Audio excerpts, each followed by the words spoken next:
between after that, and it was the end of Cubism for me.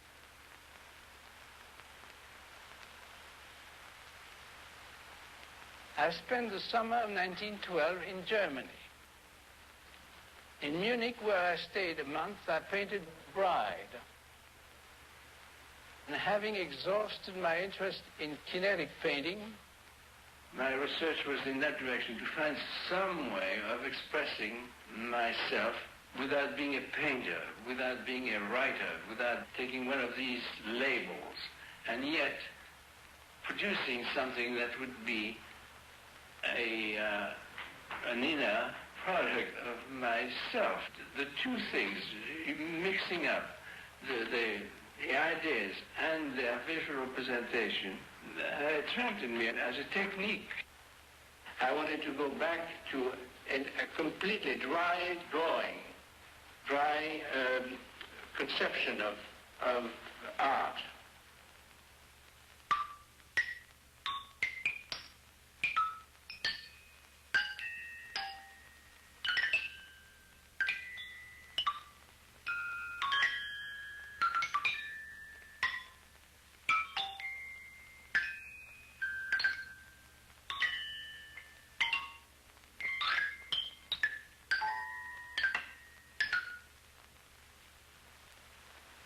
And the turning grinder was 1 point,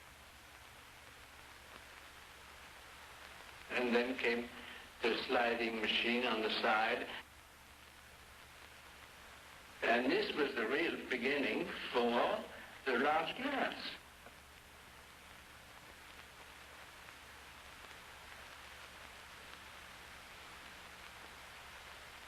In Impression d'Afrique, that's where really I found the source of my new activity.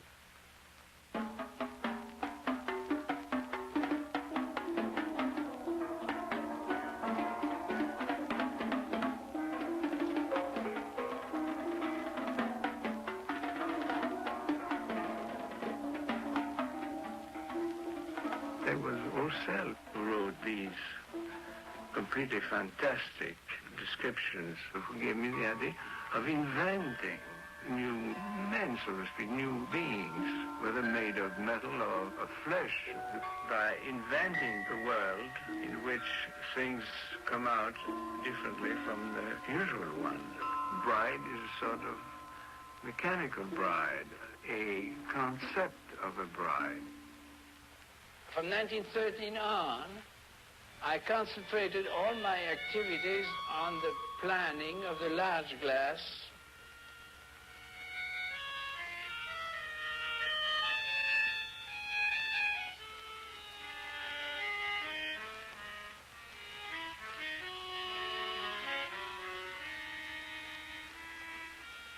Probably took birth in my mind from the fairs, country fairs, where they have the wedding scene, and you have big balls that you throw at the heads of the bride, of the bridegroom, and the guest, and then of course the bride would fall out when touched the right place.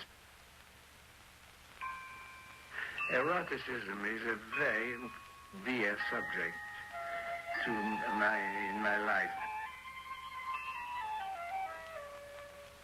And I certainly applied that liking or that love to my glass. And in fact, I thought it was only an excuse for doing anything, is to give it the life of eroticism, which is completely close to life in general.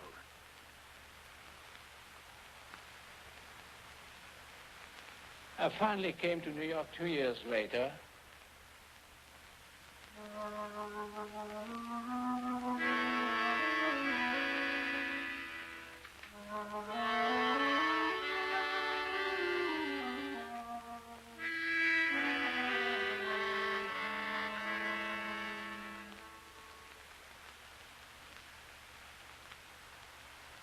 I began to work on it in 1915 and made a study of every detail.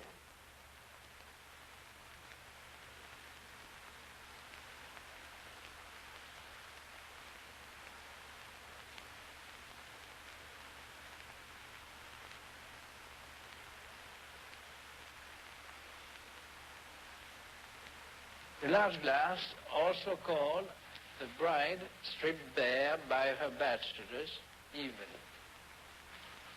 9 feet high, the painting is made of 2 large pieces of plate glass. This is not the realistic interpretation of a bride, but my concept of a bride expressed by the juxtaposition of mechanical elements and visceral forms.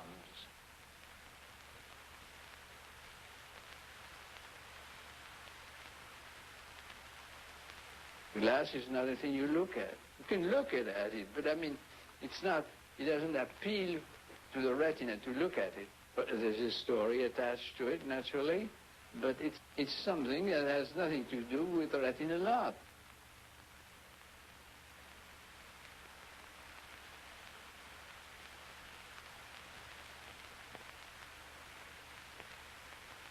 By a non-conceptual, or at least having more to do with ideas with the mind than with the retina.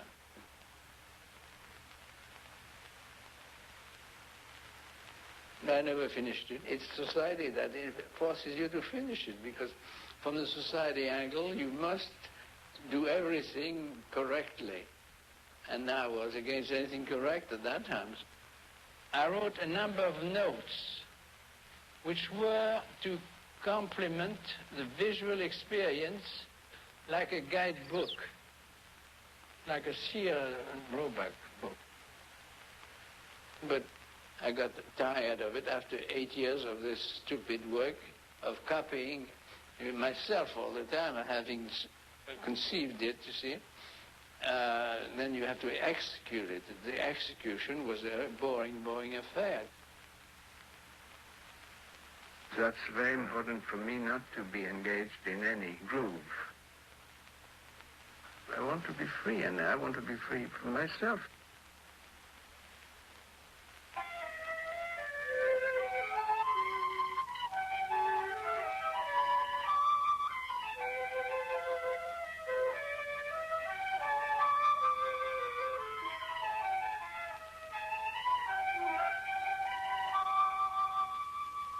While working on the large glass, I also played with an idea, which crystallized later into the word ready-made. I coined that word for ready-made objects, which I designated as works of art by simply signing them. First one was in 1913. It was a bicycle wheel, an ordinary wheel, a big bicycle wheel, on a stand. I would turn it as I passed by. The movement of it would be like a fire in a fireplace. You know, it has that attraction of something moving in the room while you think about something else. Then the second one was a bottle dryer. You know, they have in cellars, in the French cellars. The bottle rack has become a piece of sculpture in all primers on sculpture. I say it's beautiful. People say it's beautiful. And it was intended not to be beautiful, not to be disliked either. And then the third one was a snow shovel, which I did in New York when I first came in 1915. That was just a plain snow shovel, bought in a hardware shop. On which I wrote, in advance of the broken arm. Instead of describing the object, was meant to carry the mind of the spectator towards other regions, more verbal.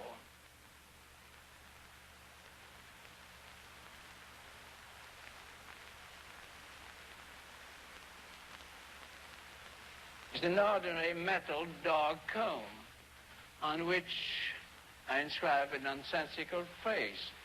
3 or 4 drops of height have nothing to do with savageness. The ready-made comes in as a sort of irony, because it says, here it is, a thing that I call art. I didn't even make it myself.